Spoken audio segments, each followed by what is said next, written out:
Hello students, मैं Sunita Yadav S के Yadav classes से। आज की वीडियो के अंदर मैं हिस्ट्री का चैप्टर सेकंड करवा रही हूँ। चैप्टर सेकंड का पार्ट फर्स्ट। चैप्टर सेकंड का नाम है राजा, किसान और नगर।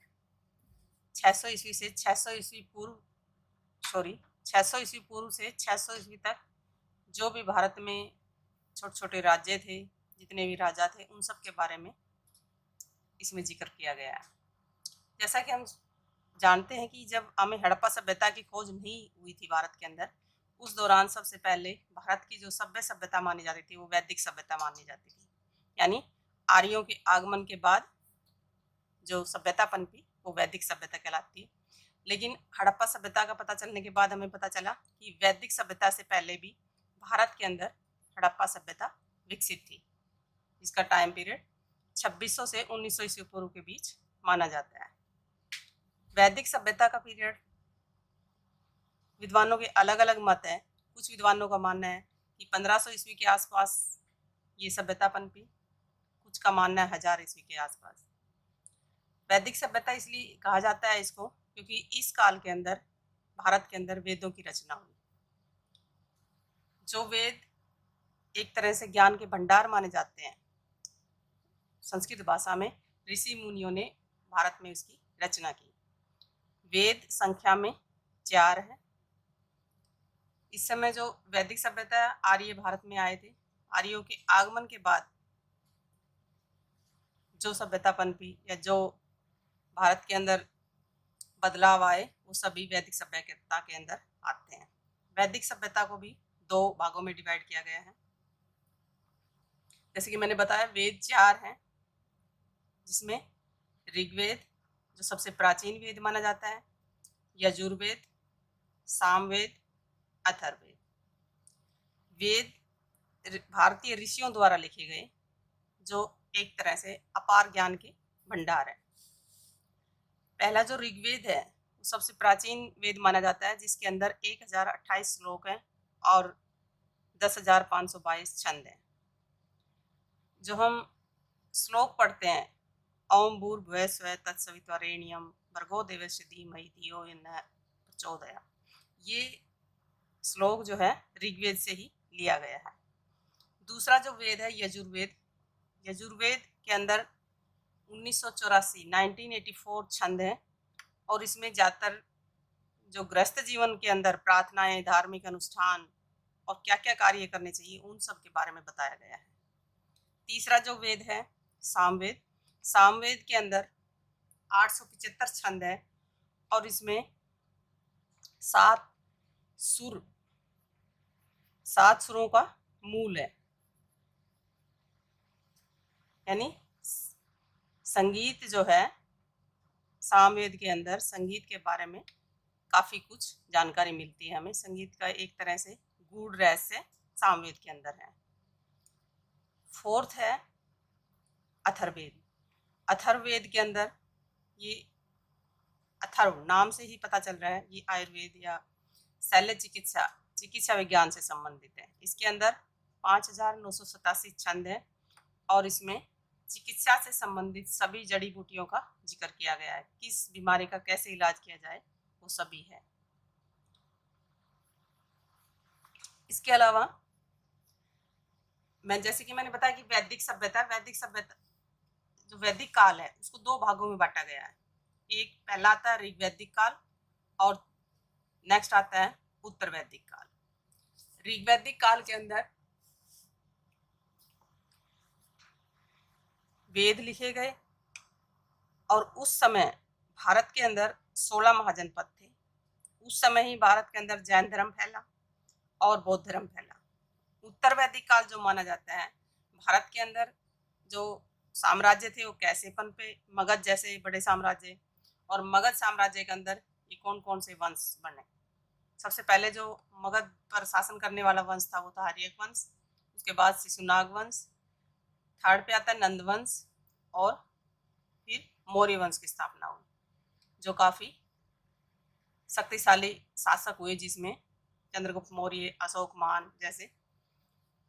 इस तरह से वैदिक काल को 2 भागों में डिवाइड किया गया है।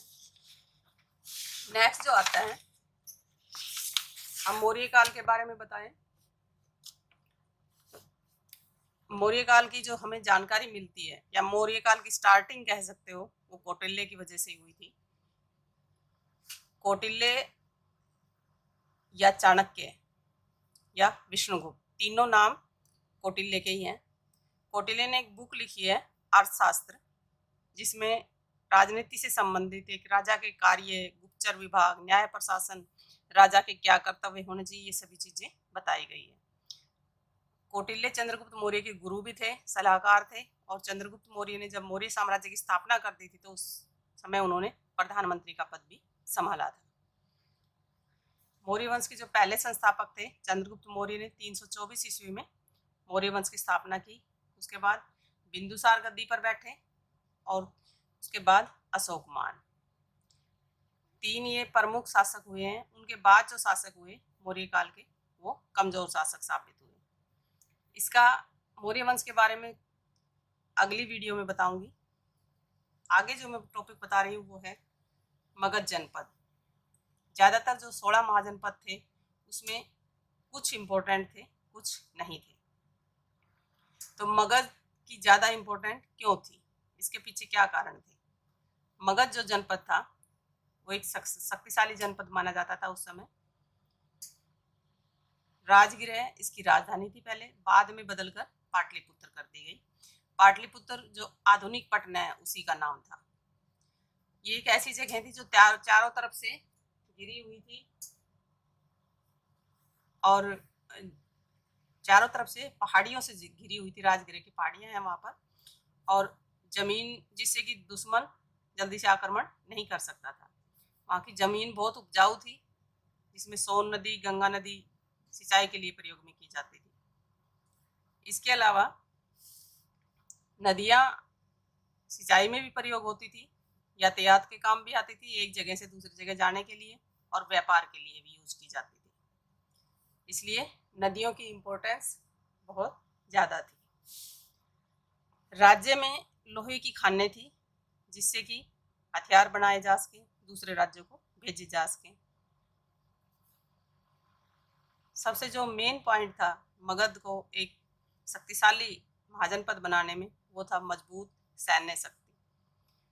मगध की जो सेना थी वो बहुत ही मजबूत थी, जिसमें हाथी,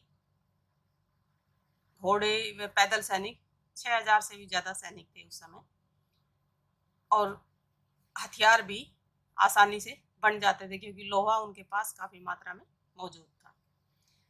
अभी आगे जो पॉइंट आता है वो है महाजनपदों की विशेषताएं। महाजनपद 16 माने जाते हैं, जिनमें कुछ प्रमुख थे और कुछ इतने इम्पोर्टेंस नहीं थी कुछ की। जो 16 महाजनपद हैं उनमें जैसे अंग, अवंती, चेदी, गांधार, कंबोज, काशी, कौशल, कुरु, पांचाल, मगध, सूरसेन, वत्स, वज्जी, ऐसे करके ये 16 महाजनपद थे। हर महाजनपद की उतनी इम्पोर्टेंस नहीं थी। जो 5-6 महाजनपद थे वो ज़्यादा महत्वपूर्ण थे। हर महाजनपद का एक राजा होता था, अलग से हर किसी की राजधानी होती थी, जो चारों तरफ से चारद्वारी या किलेबंदी से बंद होती थी, यानी ताकि शत्रु आक्रमण ना कर सके। हर महाजनपद के पास अपनी अपनी सेना होती थी। इसके अलावा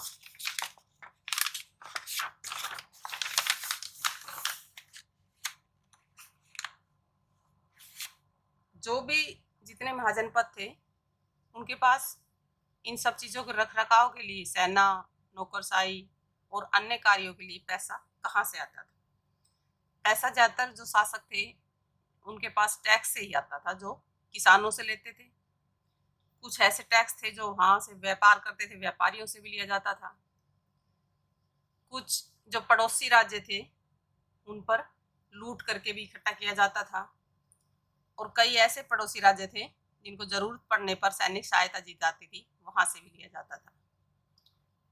इस समय में जो शासक जितना शक्तिशाली था जितनी सेना जिसके पास शक्तिशाली होती थी वो उतना ही बड़ा साम्राज्य होता था, उतना ही शक्तिशाली माना जाता था। आगे आता है इसमें ब्राह्मी लिपि। जैसे कि हम वैदिक काल की या बाद के मौर्य काल के जितने भी हम देखते हैं अभी से ज़्यादातर ब्राह्मी लिपि में लिखे गए हैं या पाली या ख्रोष्टी लिपि में, क्योंकि ये भाषा उस समय आम भाषा थी, लोगों की बोलने की भाषा थी। जबकि जो हमें प्राचीन ग्रंथ मिलते हैं ज़्यादातर संस्कृत में लिखे मिलते हैं, लेकिन संस्कृत सिर्फ पंडित लोग या पढ़े लिखे लोग ही पढ़ पाते थे, हर व्यक्ति संस्कृत नहीं पढ़ पाता था। इसलिए ब्राह्मी लिपि को बारे में जानकारी हासिल करना बहुत ज़रूरी था। ब्राह्मी लिपि सबसे पहले 1830 में जेम्स प्रिंसिप द्वारा पढ़ी गई, जो कि ईस्ट इंडिया कंपनी के एक अधिकारी थे। और जब उन्हें इस लिपि को पढ़ने में कामयाबी मिली तो उसके बाद मौर्य काल के बारे में हमें काफ़ी कुछ जानकारी मिली, क्योंकि ज़्यादातर जो अशोक के अभिलेख शिलालेख जितने भी मिले हैं वो या तो ब्राह्मी लिपि में है या पाली भाषा में, इसलिए उनको समझने में और आसानी हुई। ये लिपि सिक्कों पर, अभिलेखों पर और हर जगह जो है मिली है, जिससे कि जेम्स प्रिंसिप इनको पढ़ पाए और पढ़ने के बाद उस समय के बारे में हमें काफ़ी जानकारी हासिल हुई और जिससे उस समय के इतिहास को जानने में काफ़ी कुछ योगदान मिला। जैसे कि प्रियदर्शी, इसका अर्थ था कि मनोहर मुखाकृति वाला, जो राजा के बारे में, जो राजा की प्रशंसा की गई है। ऐसे बहुत से शब्द हैं जिनका ब्राह्मी लिपि पढ़ने के बाद ही हमें पता चला। इस वीडियो के अंदर मैं इतना ही करवा रही हूँ। नेक्स्ट वीडियो के अंदर इस टॉपिक का अगला पार्ट होगा, जिसमें मौर्य साम्राज्य के बारे में डिटेल बताऊंगी। थैंक्स।